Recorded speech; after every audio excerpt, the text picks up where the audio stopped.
वित्तमंत्री निर्मला सीतारामन यांनी नवं प्राप्तिकर विधेयक लोकसभेत मांडलं। प्राप्तिकर प्रक्रिया सुलभ करण्याच्या हेतूनं या विधेयकात किचकट प्रक्रिया बदलण्यात आल्या आहेत। हे विधेयक वित्त मंत्रालयाच्या संकेतस्थळावर उपलब्ध आहे। प्राप्तिकराशी संबंधित कायदे एकत्रित आणि सुधारित स्वरूपात करण्याचा या विधेयकाचा हेतू आहे।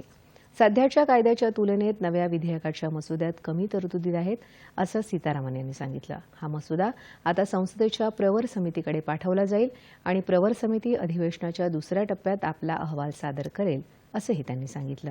विधेयकावर विरोधी पक्ष सदस्यांनी घेतलेले आक्षेप फेटाळत या विधेयकात जुन्या कायद्याच्या तुलनेत अर्धी कलमं असल्याचं त्या म्हणाल्या। हे विधेयक मांडल्यानंतर लोकसभेचं कामकाज 10 मार्चपर्यंत तहकूब करण्यात आलं। अर्थसंकल्पीय अधिवेशनाचं दुसरं सत्र 11 मार्चपासून सुरू होईल। या अधिवेशनात 112% कामकाज झाल्याचं अध्यक्ष ओम बिर्ला यांनी सांगितलं।